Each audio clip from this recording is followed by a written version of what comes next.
Special welcome to The Point of View tonight.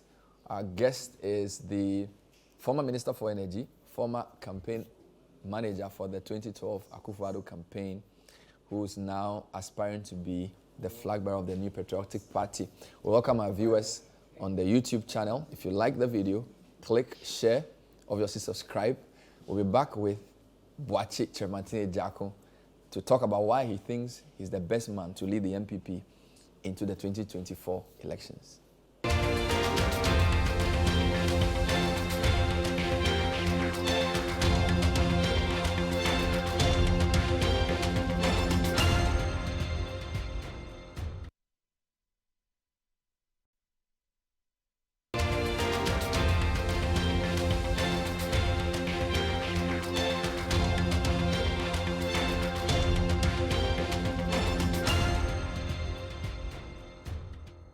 So welcome to the show. We're live with Boakye Agyarko. He is the former many things. So what are you present? You know, it's funny when I interview politicians, former campaign manager. Former. So what are you currently? I'm a presidential hopeful. Okay.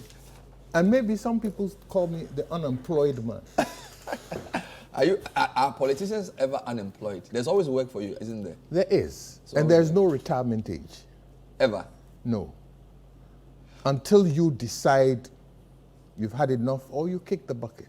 When I look at your sort of relationship with the NPP, when you came back, it seems to me as if it's like it's vacillated a bit. So 2007, one of the 17 presidential aspirants. 2012, Akufo-Addo's or the campaign manager, big position. 2016, policy advisor, which is also big, but not, at least the way we see it, it's not the same. 2020, training, involved in a campaign, but not in that prominent role. And then, of course, 2023, you are back. So can we say it's almost like it's coming down? No, I wouldn't say it's coming down. What I will say is life in general has its own ebbs and flows. You cannot stay at one level throughout, and you need not stay at one level throughout. For me, moving around in different positions expands my horizon and my learning experience. One of the positions, or one of the things I've really enjoyed doing inside our politics has been training and also working at the constituency levels. Not campaign manager, strategic input, yes, but you do not get your hands as deep into the grassroots and the ground as I would want to. I would not see it as a decline. I would see it as an ability to move around and do very different things inside our party. One of the key things this party ought to focus on is training. This afternoon, I was having a conversation with one of our key people in Bolga. And he was asking questions about the composition of the Special Electoral College. So I said, go to Article 13. He says, I don't have a copy of the Constitution. This is one of your people on the ground. Not my people. The party's people on the ground. He doesn't know the composition of the Special Delegates. No, and he doesn't have a copy of the Constitution. Is that not a problem with our politics? It is a problem with our politics. That's why I said training, because training directs your mind and it gives you the necessary exposure and inputs with which to work. One, at the intellectual level. Two, at the very practical level. How do you go out to campaign? How do you do house to house? How do you fill the pink sheets? These are matters of great concern to me that I think that as a party, as a political organization, we ought to take very seriously. When I was in the US, I attended a lot of the Republican Party training programs. And the real reason why it was that they had a fantastic trainer called Joe Napolitano, one of the best campaign managers and trainers and consultants that ever was. And he held all these sessions and training sessions that I would never miss.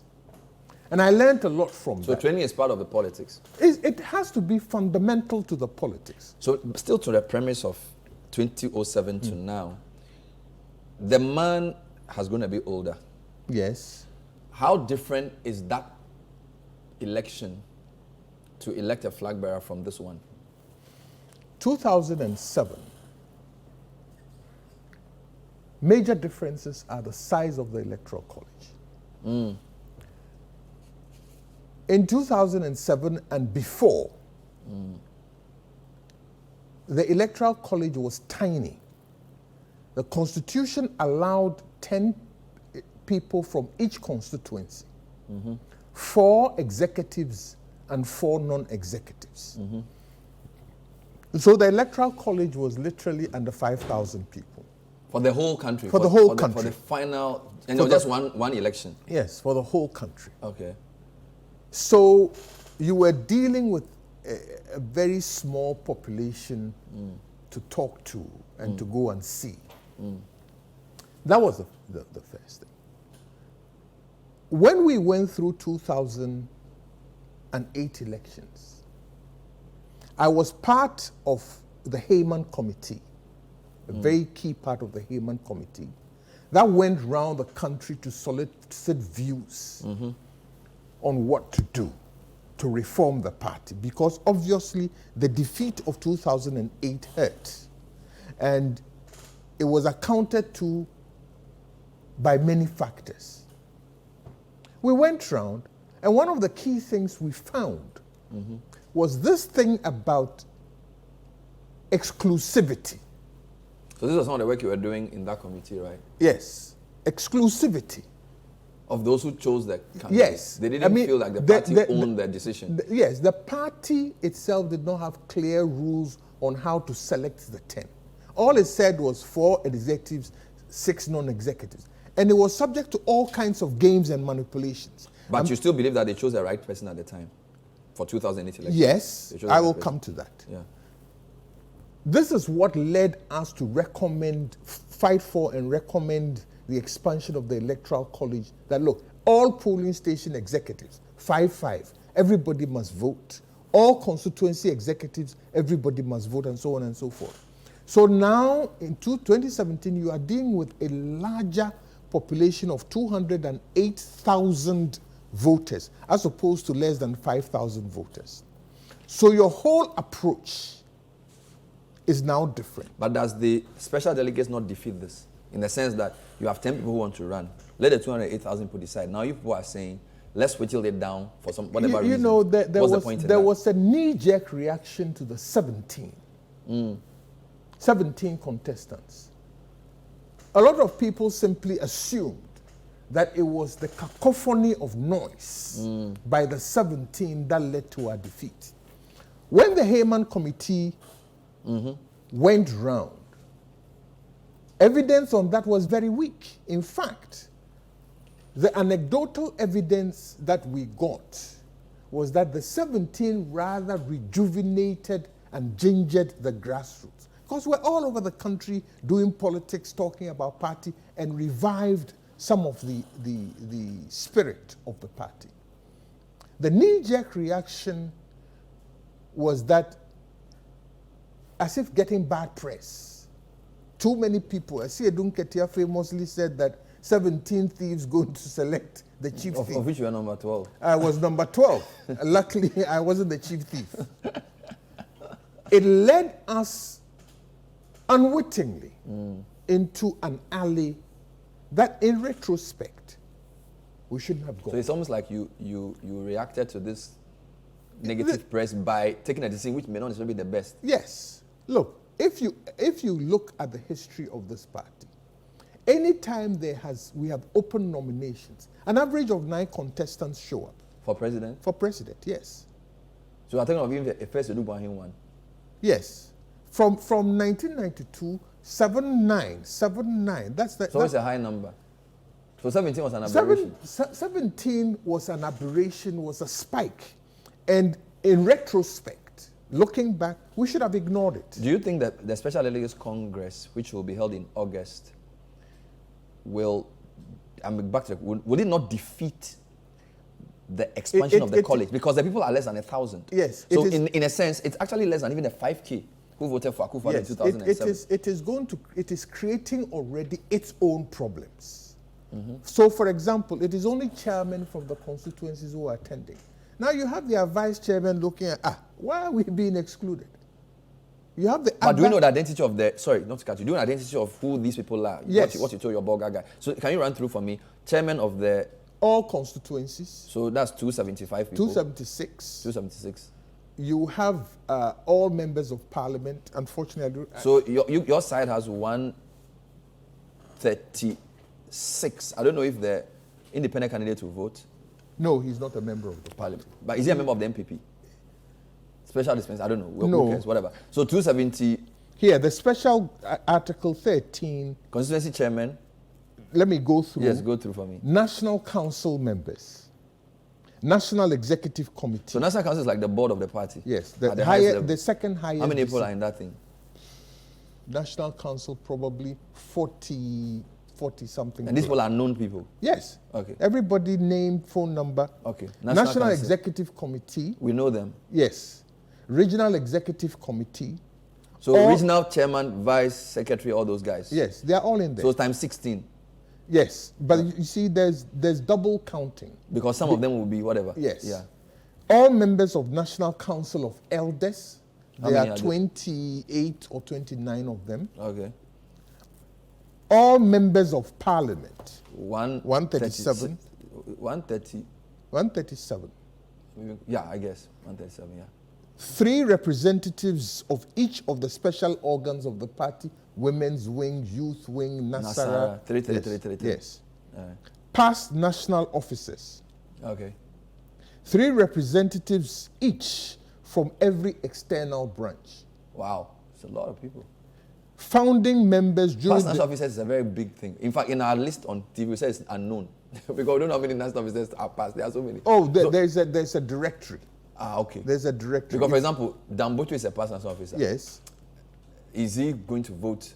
Because he's an MP as well, so he can't be double counted. No, so in the end, so every delegate shall be entitled to one vote. Kwamene Japan is a past national officer. He's running. Can he vote? He can vote for himself. Wonderful. Yeah. External branch reps. External branch reps, there are, I think, 23 external branches. Founding members during registration. Yes. Originally, there were 113. Now we are left to 26. So you're saying that these almost 1,000 people are mostly known people? Known. They are known people? Yes. But the challenge I'm having with this is that this is like the top of the party. This is the highest. Yes. This is the top brass. Yes. And for all we know about democracy, it's like you're only giving people who have property the right to vote. Well, all those who are men of no means in the party will not vote. These are some of the accusations coming up now. Yeah. Or some of the, should I say, resentments about this arrangement coming up now. Why are we excluded? Yeah. Why was this included? In fact, a constituency organizer called me last week and says that we are here. We are doing the work. Why are you giving foreign branches, blah, blah, blah? It is something we need to review. But it is creating a certain tension now. Will they vote at one place or they'll vote in...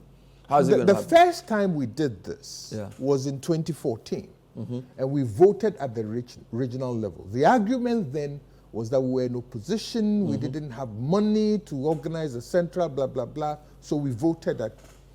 Now, we are arguing that all the 891 or so delegates must come to a central point. When you say we, apart from you, who else in the 10 is saying this? At least I know 8 presidential hopefuls. We have had this discussion. And we will pursue it. So about 8 of the candidates want a centralized voting. A lot of Why? well, there are many reasons. reasons of integrity of the ballot. I mean, in Upper East, there are 38 delegates. Western North, there are 26. So are we going to convene a process for 38 people? 38 so the EC will take a ballot box there? Yes. Ballot boxes and staff. So it makes more sense to come to a central location. No, when we elected our national officers, over 6,000 people voted. We brought all of them to Accra Sports Stadium. But do you perceive that if the voting was done regionally, there could be intimidation? Yes.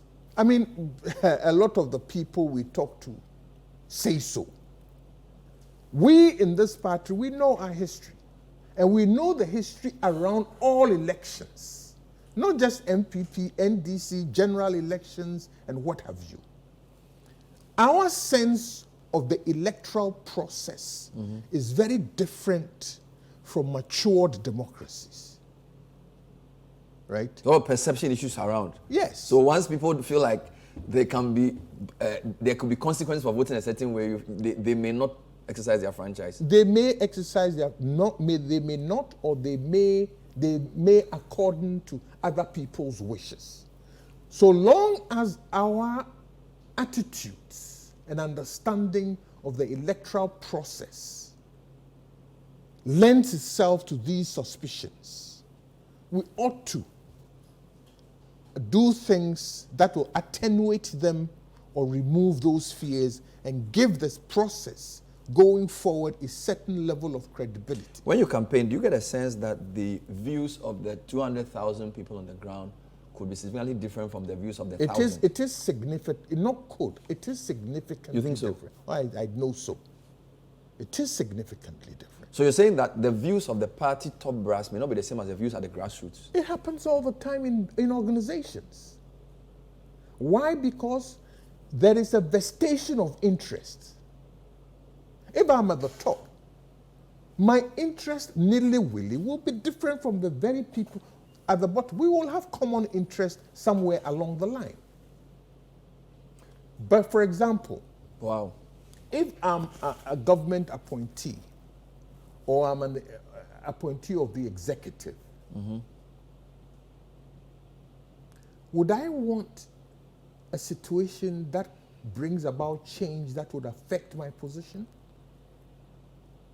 No.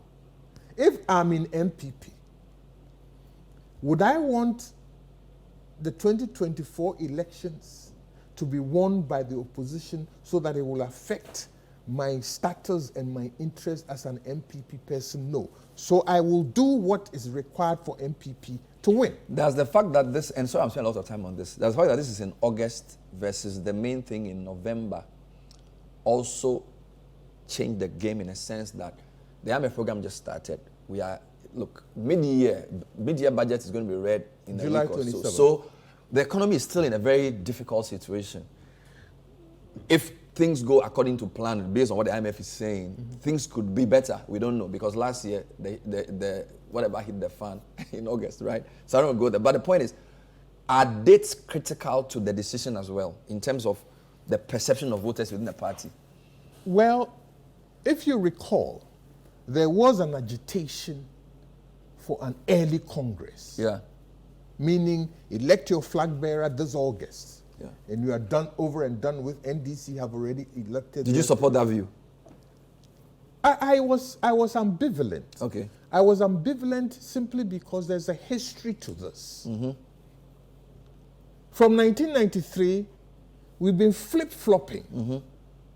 I know somebody who at one time supported early Congress, and when his circumstances changed, wanted a late Congress.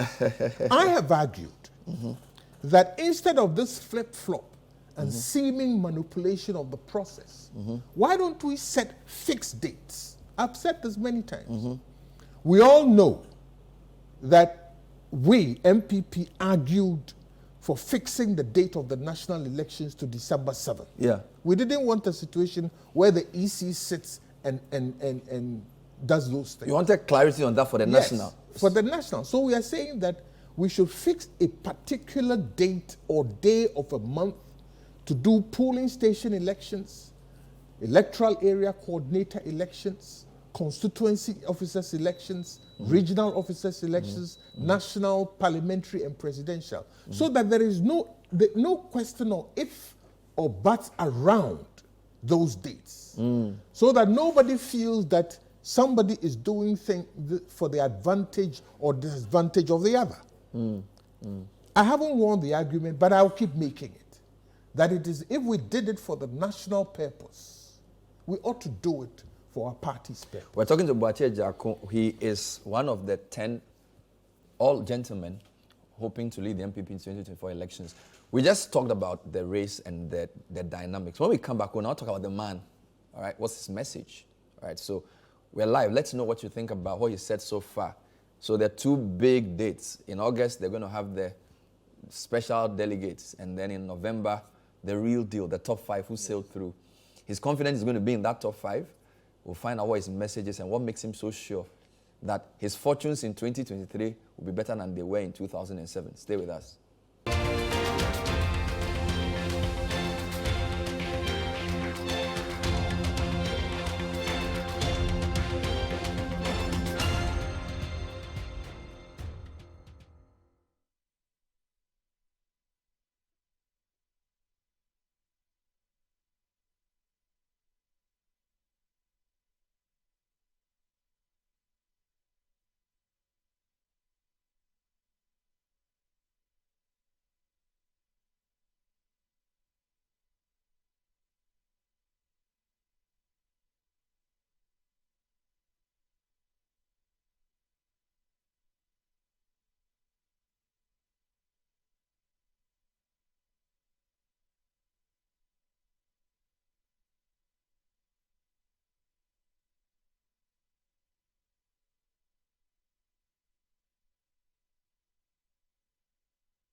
Welcome back. We're with the economist, banker, politician, Boakye Agyarko, father from Ashanti, mother from Odumase Krobo. In fact, his house is not too far from Krobo girls. Here are some messages for him. Bernard, I'm a rabbi from Kwesi Mintim Constituency Polling Station Youth Organizer. Our great party needs a new face, so tell Boakye Agyarko to strengthen his campaign because the delegates are ready to vote for someone who has the next generation in mind. Can't wish him but the best. Greetings to Boakye Agyarko and you. We are glued to assist to listen to alternative policies that can move Ghana forward. Torino all the way. From Amopoku. Oh, that's your nickname, eh? From primary school. And you've kept it all the way? Yes, yes. From Amopoku Emmanuel Achemangwa Beja South. Phyllis from Kolebu, Mr. Agyarko is the best so far. I've been following him on the media for some time. He's full of wisdom. Victory all the way. Adams Fuseni, Wa West. Good evening, Boakye Agyarko. Per your rich knowledge in economy and good policies, you can break the eight by the elephant family. All right. So what makes you think you are the best person to lead NPP into the 2024 elections? Well, I don't know when you took your O or A levels. You people are changing it to SSS before I came. So you didn't meet the situation where there was a popular format for questions. The question always was structured as compare and contrast. Yeah. It meant that you were going to denigrate a position and appreciate another. All right. I normally don't want to go that way. Of course, I hear sometimes hypocritical responses that say, oh, all of them are good, but I don't want to go that way. Because the judgment of who is the best is going to be made not by us, but by the delegates and the voters. So I would rather tell what I am, who I am, what I bring to the table, and let the judges out there judge whether I'm the best or the worst. So you're not going to denigrate anybody? No, it is not necessary. But that's not the question. The question is what makes you the best? Because you are 10. So I wasn't inviting you to denigrate. I was inviting you to say, what makes you stand out? It is in telling your story. My story and my views and my attributes and qualities that then voters can compare to others and make their own independent judgment. I come to this party and this race with a lot of history, loyalty, and service. Okay. I have been in this tradition for probably 42 years when I was a student leader with likes of Kwam Boakye. 1981. 1978. Then that's 44 years. Yes. So it's what I bring on board. Loyalty and long service. I consider myself a unifier who is willing to embrace all aspects of the party, welcome everybody, and make everybody feel valued. So the unification is important, and I'll come back to it. I'm very accessible. I take time to get to know the people in this party, particularly the people at the grassroots. I have cultivated the habit or the capacity of meeting people once, twice, and knowing them which constituency and all of that. So that's an attribute that I bring. You're a people person? Yes. Because I heard you in a previous interview describe yourself as a hermit. I'm a hermit in a certain sense.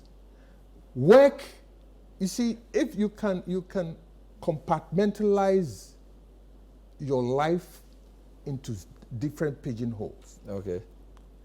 You can retreat when you need to retreat and recharge your batteries. And you can go forth and engage. There is no corner of this country that I have not worked in for the party. None. Then there are very few people who can make claims to that. Working with the grassroots. So, for example, I can go to Nabdam constituency with Clement Mba and the others and sit in Pialung and drink pito with them. Or go to Zoko or Soin and go and drink pito with them.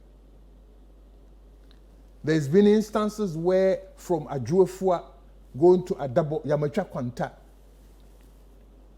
car gets spoiled just with my driver. Now we have to find a place to sleep. And that is a very thick, dense forest area. We found the polling station officers a polling station, we slept on his veranda. Now, when you sleep there and you wake up, you must feel a certain sense of empathy for your party person in the condition in which he lives. So you know the country well? Yes. You are moving from, say, Goka, going to Sampa. Myself, Kofi Dako, and Ya Baby, Ya Bruni. Car gets spoiled in the night, and you are pushing this car for almost a month. You need to change your car. Because every time your car is getting spoiled. Well, because of the heavy duty on it. I remember one time moving from Bonsum Kwanta Sempaneye. All the timber trucks were stuck. How many times have you gone around the country since 2007? Probably 10 times. So when you say you go around the country, does this include, so this is every constituency? Every constituency. At least once? More than once. More than once. How long will it take you to effectively do that? So assuming you're on a... I can tour the whole country in about 6 weeks.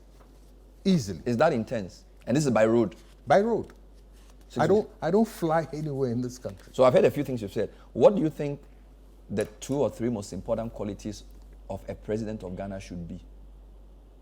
And then by extension, do you have them? Okay. I said... I'm making it easier for you instead of going through that whole list. Because no, of time. I understand. So what's the most important, where we are, 2023, 60-something years of independence, population which is very young, in an economic crisis, we're looking for a president for 2024. What attributes must that person have, the top 2 or 3 in your view? An ability to listen and consult. An ability to listen and consult with a high level of patience. The capacity to understand the issues that are confronting a people, and also the humility to accept that a path that was chosen may not be right, and therefore you need to change. That is always very difficult for leaders. But let me read... This is 2. You give me 2. Listen, consult with patience, understand without... Understand the situation that you are in so as to be able to find proper solutions to them, and an ability, a humility to say that with this path that we are going was not the... This is still point number 2. No. This is point number 3 now. Yes. You haven't said anything about vision. You haven't said anything about so-called competence. You're basically talking about attributes of a listener.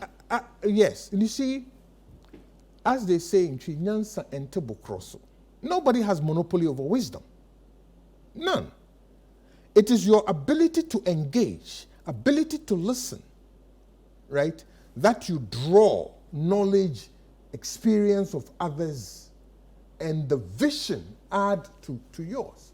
Look, at the end of the day, any leader who thinks that they have all the solutions to a people's problem turns out to be a maniac.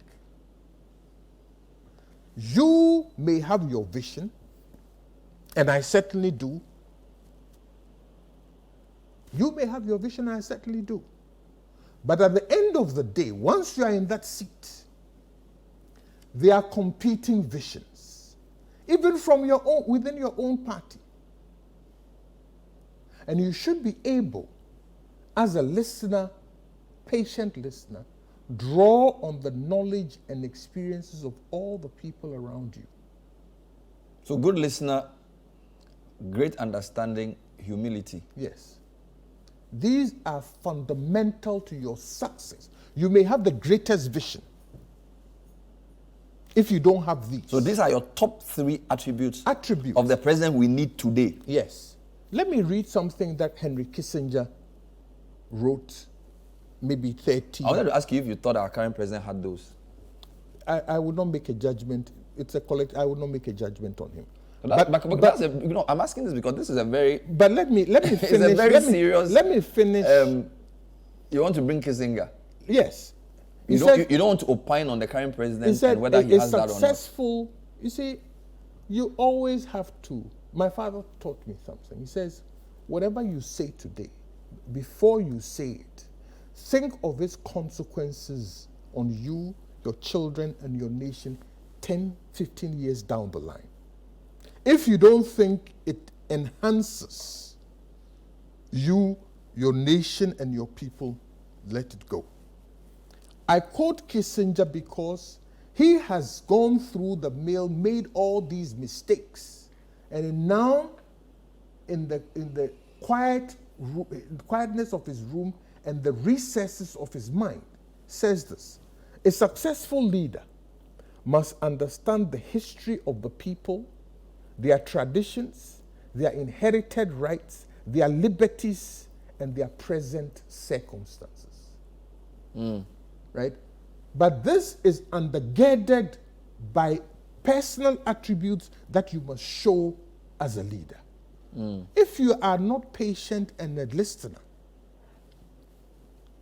you will exclude a lot of good advice.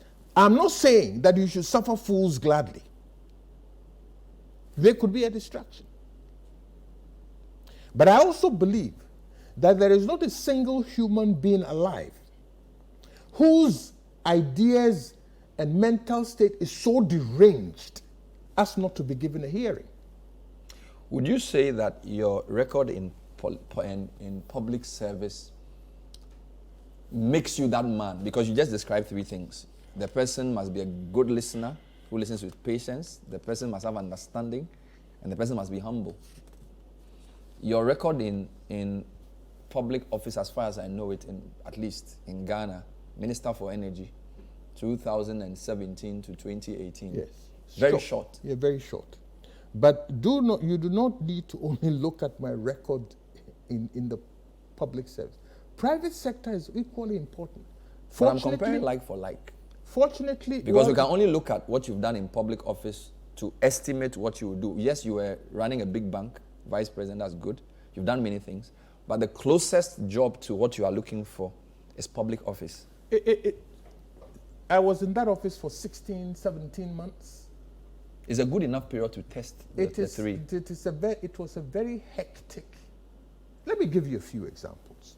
When I walked into the ministry, we were confronted with this humongous problem of doomsday. I'm not an engineer. What I brought to the energy sector was my skills in banking and finance. So what to do?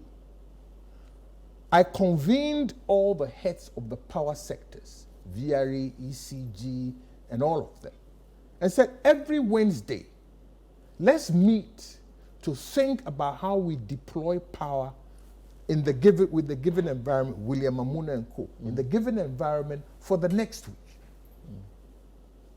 I assured them that they should be as bold and innovative as possible. If anything went wrong, I'll take the responsibility. If anything went wrong, they get the credit. It allowed them to open up, and I would sit for hours just listening and jotting down things and asking questions of things I didn't understand. If you are not patient under that kind of stress, how do you sit with technocrats whose knowledge far exceed yours, but you are the boss, and be able to listen and take their advice? How come a large section of VRA workers disagreed with your decision on Ameri when you recommended that we go ahead with the renegotiated deal, the novation? There was a letter from the VRA staff that said they didn't agree with that decision. These are key components of your... Orchestration and vested interest. Look, cabinet, and sometimes I don't want to do this in piecemeal, but I will for this instance. Cabinet had decided, and if you look in our manifesto, it's also there, that VRA had to be retreated from thermal generation and become an exclusively a hydro organization. Cabinet has also decided that, therefore, the thermal assets under the custody of VRA must be taken away and sold to the private sector. Right? Yeah. VRA, that's not my decision. That's government's decision. That you become an exclusively hydro organization. Now, the Ameri, once it came to full term, was to be given to VRA. Yeah. Incongruity of thought and action. Already, we were in the process, the Ministry of Finance was in the process of taking 2 thermal plants and selling them to the private sector. That was in progress. How is it then that when you take a Mary, you give it to VRA? What kind of sense would that make? They are being asked to retreat and withdraw from thermal generation. So why are you going, whilst they are taken away, why are you going to add? So that is one. The other thing was, if you know of T3, right? T3 is still sitting there rotten. Hal Pontes and the others have come and talked plenty. That plant is sitting and doing absolutely nothing. So America comes to full fruition. VRA said, no, we will. Okay. It's been handed over to them. February last year, I think. It has not generated 1 kilowatt hour of power. So your point is that the decision was vindicated. Their opposition was based on vested interest. Yes, and the thing is, look, VRA makes a lot of money in hydro. But through cross-subsidization, right, they are cross-subsidizing thermal, they are cross-subsidizing Akuse farms, they are cross-subsidizing VRA schools. Too many things happening. Yes. If you look at the cabinet memorandum that addressed this matter for me, it says get them out of all of this and let them focus. But we still owe the IPPs anyway. So even though, well, the thing is, so the debt has just moved, changed, and now while there's not an exhaustive discussion on the energy sector, VRA's debts historically now IPPs we owe them 2.4 billion. Yes, and they had the potential of even holding the country to ransom because only one of them is Ghanaian, the rest are all foreign. Yes. So strategically, did we go or did we come? Well, the thing is, we had already put ourselves in that box. We had already signed all the power purchase agreements, either standard purchase power agreements or emergency power purchase agreements on take or pay basis. Yeah. Now, if you know the history of take or pay, it would have immediately instructed you to move away from it.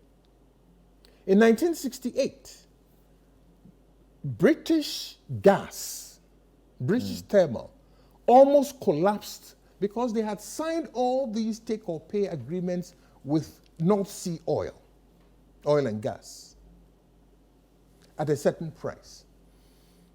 After the signature, within a matter of 6 months, Russia released a lot of gas onto the market, half the price of the take or pay. Now everybody is running to get Russian gas. Here suddenly, British gas was saddled with a price of gas twice the market price. It took the British government to bail them out. After that, take or pay became very unpopular. What does it mean? What would it mean? It means somebody brings the capacity to generate power, not actually generate energy. The capacity, by bringing the capacity, you pay. Whether you take energy, the power or energy that measured in gigawatts hours or not, you are still paying. And if you have so many of them, it means that your ability to absorb, our ability to take what is being generated is limited. It also means that a lot of those plants are going to be idle, but you'll be paying capacity charge. Your record in the energy sector is not the full purpose of this interview. I just wanted to touch a couple of quick points here. you explained the VRO position. There was a big conversation around why, at the time that you proposed that the American contract be varied, the AG's opinion and the finance ministry did not come out to support your view. And it seems as if you were on your own. Again, you see, if you want to hang a dog, give it a bad name. When we were in opposition, we made a lot of noise about Ameri, not so? Yeah. We get into government, and one of the early instructions to me, cabinet instructions to me, was to go and cancel Ameri. We put together a small team, and we realized that no, that's going to be difficult to do because of certain clauses therein. The next instruction, therefore, was that let us go and renegotiate. Ameri agreed to a friendly renegotiation at the beginning, right? They want a renegotiation, we want a renegotiation. Also remember that K.T. Hammond put before Parliament a rescission motion saying that Ameri had lied to Parliament, and that is why they approved the PPA, and therefore he wanted a rescission. Went through, and the Speaker's Committee said, Energy and Mines Committee, which we all appeared before, said, go and renegotiate. So Parliament is saying renegotiate, Cabinet is saying renegotiate, Ameri is saying let's renegotiate. So we went through to try and renegotiate this matter. This is the committee led by Addison and Vicky Bright? Yes. Or this is a different group that was negotiating? This is the committee that led the negotiation. Addison, Vicky Bright, there were institutional representation. Attorney General was represented. I don't want to mention the person's name. Attorney General was represented. Ministry of Finance had 2 representatives. They sat through all these discussions for almost 12 months. So how do you then turn around and say we didn't know anything about this? So in your parliamentary memo you submitted, did it include the Attorney General's comments on the renegotiated deal? No, that was, in fact, there was a time press on this. So the Attorney General had convened a team in Aburi to work on that. But you see, there was the pressure that Parliament should approve this before they rise. And if they couldn't rise, the instruction was that delay the rising for another day. So whilst Attorney General and her team were in Aburi waiting for the initialing of documents, before they had copies and they were doing page turns, so that once the initial documents came, they could. So nobody can tell me that Attorney General didn't know. If Finance Ministry had 2 representatives sitting through the meetings, right? How do you then turn around and say you don't know anything about this? So when the rancor in the public domain came out, there was a rancor that you had gotten the president to, by executive decision, sort of approve of the renewed contract. The finance ministry didn't come out to defend you. The AG didn't come out to defend you. You seem to be on your own. And I'm using this back to the way we work. I did not initiate this negotiation out of my own volition or my authority. It's a direct instructions from cabinet to do so. The 18-member committee, I was not a member. I didn't sit. So you work with their recommendations? Yes. So it wasn't you who came up with the financial... No. There was a team that worked on this for 12 months. Of course, they would come and brief me and ask me questions. If there's a log jam, I would go to the president and say, we are locked here. What do we do? Right? Unfortunately, for disclosure purposes, I would have read some of the text messages and emails going back and forth. But a committee sits to make a decision, right? Not a member of the committee. Never sat in their meetings. But you submitted the Of letter course. to Parliament. So, and you are the main. If the matter is, Yeah. because I'm sector minister, I have to take responsibility for what the committee did, I don't have a problem. Did you agree with their renegotiated financials? Because we have Yes, banker. I did. Because the understanding we had was that we are paying somebody 510 million. We've paid about half of it already. Renegotiated the deal. We had not paid half of it already. We were in arrears of almost $100 million. In effect, we had only paid 1.5 years. But my understanding was that the renegotiated deal, we would pay over 18 years an amount which would be in excess of 1.1 billion.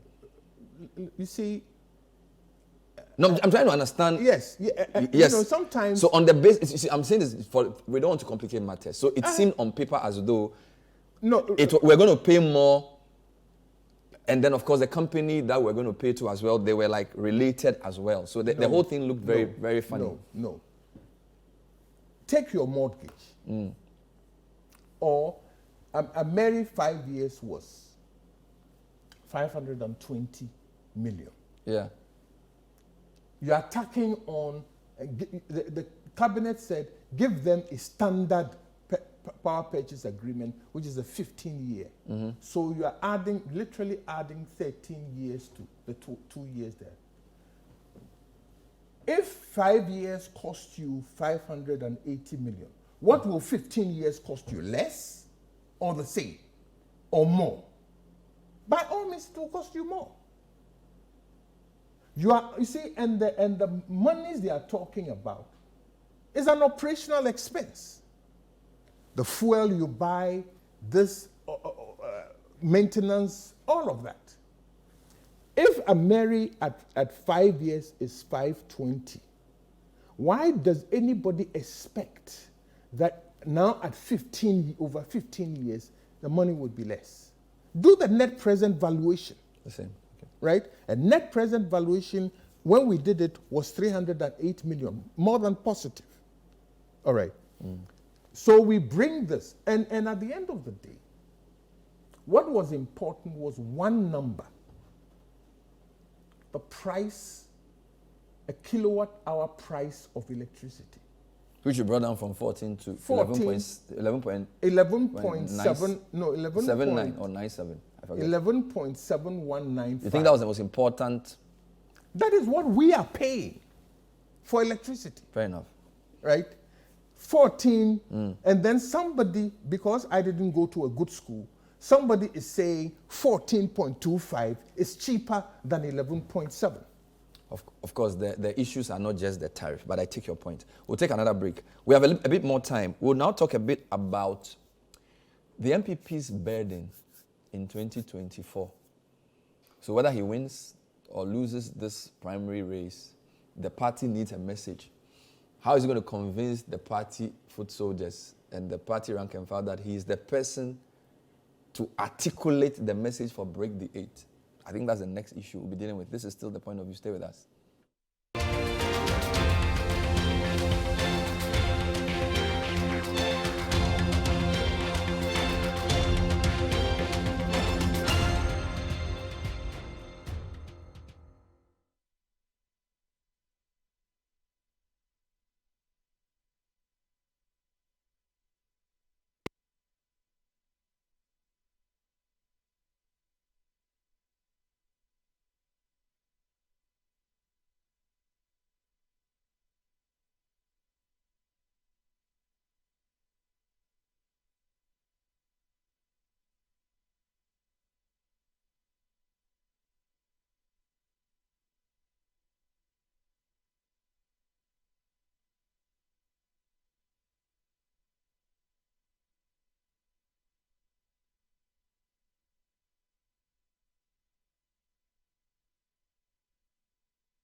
Welcome back. We're still on the point of view. We're live. Lots of comments coming in. And I like the fact that people are telling me where they are listening or watching from. So this is Eric Boakye East Region at Table. He says, good evening, Bernard. Honorable Agyarko stands tall among the other contenders following his delivery this evening. He best fits the presidency. Somebody called Awisu Mahama Sola, Savannah region, says, you are a great man, Bernard. I don't miss the point of view. Boakye speaks with a vision. I hope the delegates will make a good decision. Best wishes to him.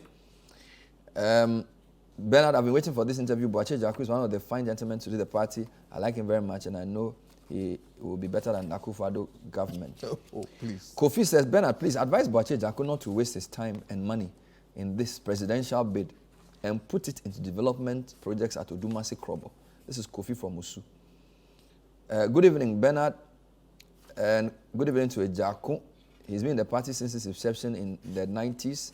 He's sacrificed for the party. He's been the man under whose era, as energy minister, we solved Dumso. It's Agyarko's time. This is Lord Ahmed Tamale South. Are these real people? Do you know these people who are sending these messages? Not all of them. Lord Ahmed Tamale South constituency, polling station chairman. We can. Hansen, check for me whether Lord Ahmed is the Tamale South. Which police station? Lord, what police station are you in? Let me know.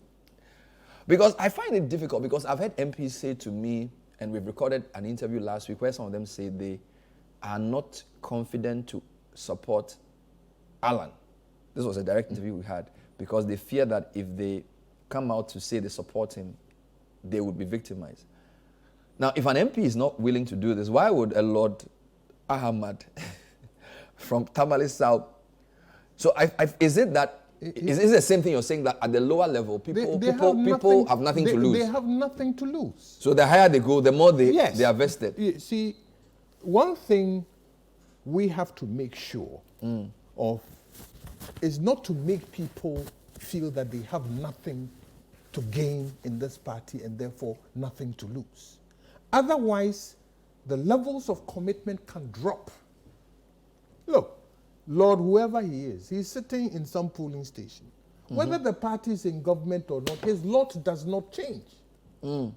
Those days when their lot changed was when our politics was so violent that I remember 2008 when we lost Alhaji Bawa's wife, Sauda or Saudia, whatever her name was butchered in the compound house that she lived. A lot of our young men were put in detention in Tamale, sentenced to death. Right? In the villages, if your party lost the election, you were subjected to all kinds of beatings. Those days are far gone. Maybe it's teasing. Right? So the people at the lower level have nothing to lose. They have nothing to lose. But you agree that some people, because this is last week, some of the MPs were saying they didn't feel confident enough to support. But for a party that claims to be so democratic, that's unfortunate, isn't it? It's a very unfortunate position to be in. But you believe them? I know so. That they are being, is it intimidated not to express support for some candidates? Look, it happens. And this is not the first time. It happens. I think that we are doing ourselves a lot of disservice. Right? We are doing ourselves a lot of disservice. When I was campaign manager 2012, we had gone through 2008 with similar outcomes, consequences and outcomes. So the cohesion of the party was threatened. You are repeating those mistakes. Yes. Now when I became campaign manager, the backlash or the reflux from then was haunting us to the extent that you had parliamentary candidates who were campaigning skirt and blouse. There are about 30 of such people that I got to know. At the time? At the time. Now you see, if 30 of your parliamentary candidates are undermining you, you won't get far. What we have to do is to create a sense and an environment where people are free to speak their minds. Did this happen in 2007? 2007, I had just come in, but through my deep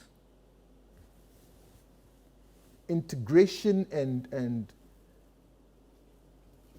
dialogues and interactions with people like B.J. Darocha, Jenny Mboati, and co. It was a different era. Things were happening, but B.J. took control. Really? Oh, yeah. Because I heard, and I remember this interview very carefully. I remember one of my colleagues interviewed Kwame Japan after the first round. Because Akufo-Addo hadn't had the 50 yet.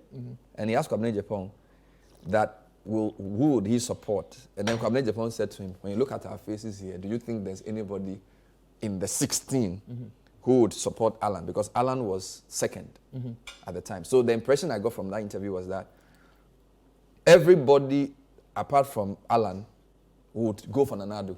Well, because they felt it was a protest. As a protest. And it happened. So my question is that you can't speak for the others, but is that the same thing happening now? These dynamics play out.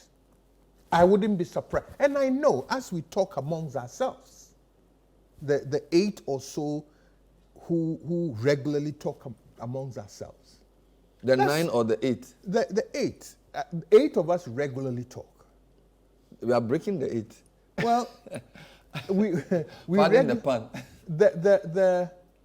Those sentiments are there. And it's not only us. So are you saying there's a second round? That group of 8, and I'm talking about the 8 excluding the vice president. Yes.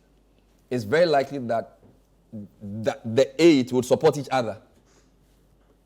Let's not prejudge what would happen. My suspicion is yes. Is there an establishment candidate? I won't run away from it. The establishment candidate is the vice president. Is that an advantage or a disadvantage in the circumstance? It could be, you see, incumbency and so on have advantages and disadvantages. It depends on the propensity of the weights you attach to it. Sometimes you can overdo things and the propensity moves into the negative. And sometimes you can be discreet and quiet about it, enjoy the benefits of incumbency. But you see, if you look at the larger political space, I'm talking of the general elections, all incumbents who have abused incumbency have lost out of a backlash. So for me, it's not a good thing. It's a protest vote. It's a protest, but I don't think that as nascent as we are in our politics, we ought to be funding those or allowing these things to fester. It could be but one of your colleagues, Kennedy, has been very clear. In Japan, I heard him speak in Asin South. He was not happy with the way Alan Chamartin was treated in, I think there was a stage. Yeah, I was there. I had spoken just before Alan spoke, and I was sitting next to Kennedy. It was a sad moment. So what Kennedy described actually happened? Yes, it was a sad moment. And I think that those who planned this did the vice president a disfavor. You see, in intense situations of competition, you must restrain yourself from doing certain things because the propensity to exaggerate whatever little grievance is always there, right? So you, in your lucid moments, must always restrain yourself as to what you should do and what you But there's a should. view that whichever of you wins, the MPP candidate will run on the MPP's record. And the message you gave us in 2015 was the economy. And the economy has gone south. I'll give you a few examples. You know this already. Exchange rate under Mahama, the West, 3.8. It never got to 4. 3.82. To the dollar. If you take Akufo-Addo's exchange rate from the time he was voted to today, from 4 to 12, I mean, there you have it. I'm even being charitable. 2021 from 6 Look at the jump. If you push this further into 2017, Mahama never went to 4. Yes, I agree. Debt to GDP, when it got to 70, all hell broke loose. You are in the 90s. Inflation, you made lots of noise about Mahama not meeting single-digit inflation. You are in the mid-40s. We haven't spoken about unemployment. We haven't spoken about the bank job losses. The NPP's economic record is atrocious. So, should you guys not be what are you going to tell? Fine, whoever wins, I don't care, Kojo, Poku, whatever. What are you going to tell Ghanaians? Why should we vote for anybody from NPP? Here is what I'll say. Yes, the economy is tough. Yes, we've made mistakes. But I still have an abiding faith in the NPP's ability to recover itself. Short time period, yes, but we can do it. First of all, I am of a political conviction and background that we need not be doggish or slavish about things. You asked that we are going to campaign on President Akufo-Addo's record. Yes, to a very large extent. But it should be possible to prefer alternatives, to make admissions and prefer alternatives. Because you see, our ideology, the liberal democracy ideology that we subscribe to, is not a straitjacket. It's not dogmatic. It allows you options within policy framework to attain the same goal. So if we pass Route A and it gave us problems, nothing precludes us in saying that yes, Route A was fested with problems, therefore we are going to go through Route B. That is what I meant earlier by saying that a leader must be able to admit errors and readjust, as it were. So it will be necessary, 2024, to fess up in some instances and say that, yeah, this one, we shouldn't have done it this way, we should have done it that way. It gives you more credibility. Well, in fact, the credibility is the issue, because you even said you weren't going to go for an IMF program. You created an for going. I will come. you are in an IMF program, which is going to be 3 years. So we are in 2023. So even if you win, you will be, in fact, you don't even have you don't even have any degrees of freedom between now and 2026. Yes. So what are you telling Ghanaians? Well, so that will be second. So I'm saying, just to make it like, so if Agyarko becomes flag bearer of the NPP, assuming he even wins the election, the economic degrees of freedom he would have between will be now, zero. Yes, so by 2026, 2 years into his administration, he's in a debt trap. He can't do anything until the IMF program is over. Yes.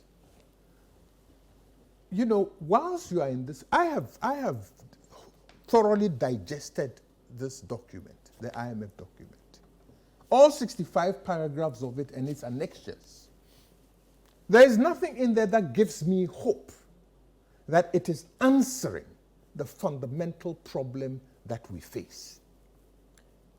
Fundamental problem that we face is a structural imbalance between our supply and demand on the domestic and external side. Let me read something to you. It comes out of a book, Development and Debt Trap, Economic Planning and External Borrowing in Ghana by Andrzej Krasowski. This was a study that was done during Buzier's administration because we were in a similar situation.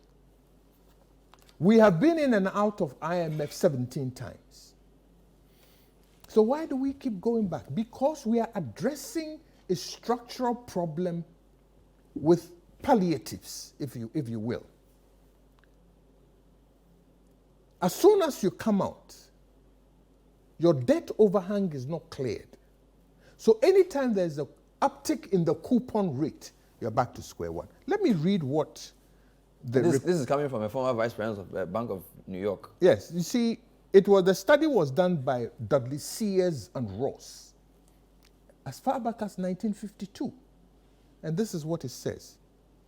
Sears and Ross had already prepared the ground by arguing that Ghana's problem of instability and recurring inflation could be tackled by a planned diversification away from cocoa and by restructuring, that is, engineering a close balance between the structure of our domestic output and domestic demand. 1952. All that this means. Oh, yes. 1952. Wow. And we have done shelly with this. Nothing. Just a quick question.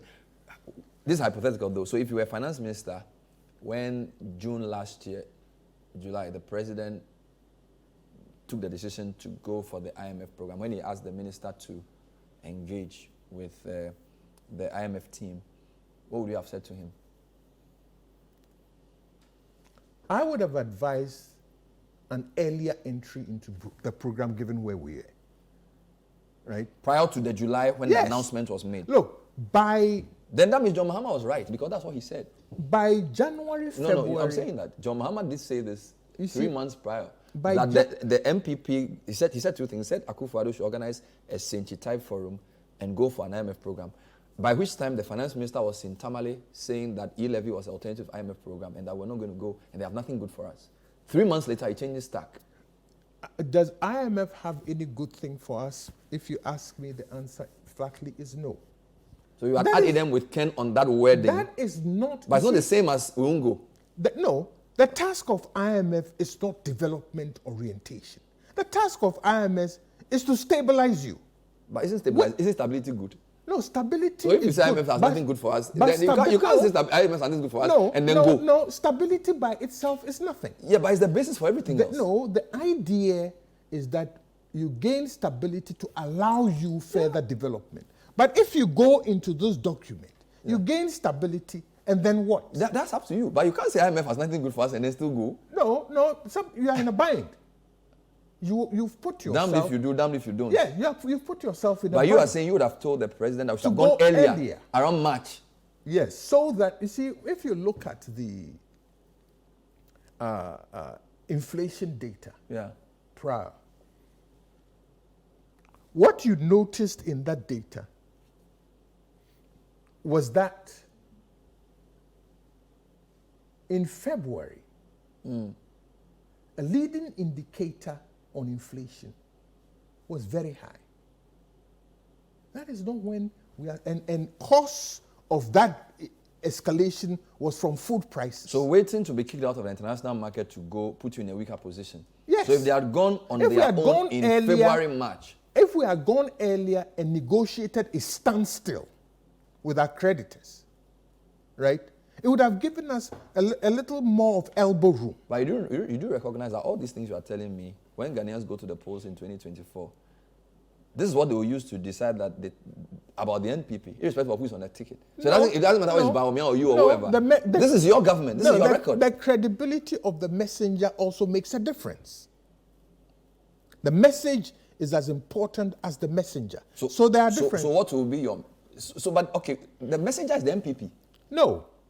The messenger... Do we vote for people or for parties? No, we vote for parties, but who is delivering the message? All of you.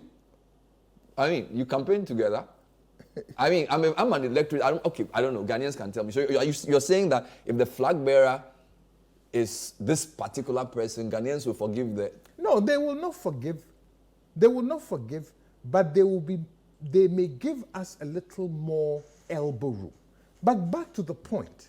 In February, the indicator was high. But that's February.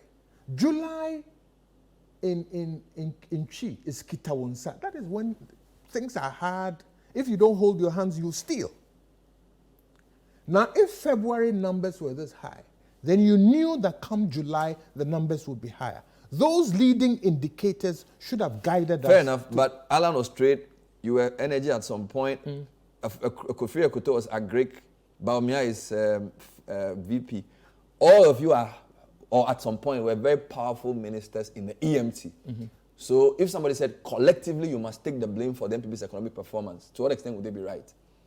To some extent.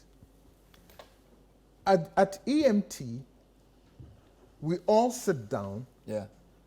and things come before us and we take decisions, binding on all of us, binding on the government at large as well. However, I don't think that there is a perception that MPP is so incompetent or so incapable as to revive its fortunes. No, I don't believe so. I still believe that the MPP is still the most capable hands to manage the affairs of this country. We have gone into very difficult times, no two ways about that. And there is no denying it. By your own decisions. Yes, I would say to Ghanaians that yes, these are the problems. We have. But you are better than NDC. No, but these are the things we need to do in order to get us out of here. You see, I refuse to participate in a lot of radio programs, this shouting back and forth, to be. That's not what Ghanaians are looking for from us. We are not each other's enemy. MPP, NDC, CPP, and we are not each other's enemies. The enemy of this country is poverty. I see. Right? And the party that can stand up and address the issues of poverty wins. And I think that our approach must be tackling or focusing the Ghanaian. Do you believe that 2024 will be about the economy? It will be. So that if the economy improves between now and the election, it changes the equation. Somewhat. Does that put the vice president in an advantage? I wouldn't speculate. He's the head of EMT. I wouldn't speculate. You know. Does he take the most blame for the state of the economy among the 9 of you? I will not speculate. No, this is not speculation. This type was speculative about this. You said to an extent you agree with me when I say all of you are blamable for the problem. Yes. So then the question is a logical follow-up. If all of you take a certain blame, end of the day, you had only 2 years. At the end Alan had 6 years. Yes. Afriye had a bit more. Baumia has also more. So you can't. You can speculative. I can deduce your answer. I use it advisedly, but more straight to the point. In terms of hierarchy, he's higher than all of us. All of us contesting. He's higher in terms of hierarchy, in terms of the decision making. For those of us in the media. So for him, if we are to apportion, then he comes first. A couple of things. During the 2016 campaign, 2014, 2015, your main message was the economy. And at least in the view of some people in the media, he was the main arrowhead for the campaign. Yes. In terms of the message. That's number one. Number two, he also spoke about his role in the 2013 election petition when they were talking about loyalty and service, where he says, look, I stepped out and I was the main person who testified for the party. You know, I would want this interview to be about me. Oh, we have only 5 minutes to go. I've said everything has been about you. I'm just ending with the presumptive, based on the polls we have, is the front runner. I don't, in all my campaigning, I don't like talking about. You are giving them, I'm giving them free advertisement. Which people? Whoever I have to talk about, other than me. Oh, but even Ali, when he enters the ring, he talks a bit about Joe Frazier before. No, he finds a way. That is psychologically to defeat you. Yes. Right? Which I'm inviting you to do. No. To me, that is not fair game. but at the end of the day, every election is about the economy. Because it's about your pocket. There's a cheap proverb that says, Yesu ye jamina aferi kuya ene ne mentra. All this wahala up and down, it's because of our stomachs. Is the economy stupid? Economy. So you cannot run away from an election anywhere in this world. God gives it earth that matters of the economy does not come up. Final question. I know it's a thorny issue. There are people who feel like the MPP's choice of flag bearer has to be, and this is not somebody's comment. There's the observation because of the so-called Akan party tag that you need to put a non-Akan on the ticket to resolve an issue with certain categories of voters. There is no issue. This is a manufactured issue. You think so? Look, go back through our history. Anytime we've been united, we've won an election. Anytime there's disunity, we've lost. When President Kufuor was contesting, the slogan was ABA, anybody but an Ashanti. He came and won. What does that mean? That was 2000. Well, still, the slogan was anybody but an Ashanti. If you look at our electoral history, something unique happened in 1954 to 1956. Condense it into 1 minute for me. All our problems given, we descended into the gutter, and our campaign was tribe and religion amongst ourselves, within ourselves. 1954 to 1956. That caused a massive deterioration and an erosion in the strength of the opposition parties. The opposition parties were Gashifu Mokpe, Anglon Youth, Togoland Congress, Muslim Association Party, Northern People's Party, and NLM. All these were tribally based or religious based. That became our cause for. You think that, so who's manufacturing this thing?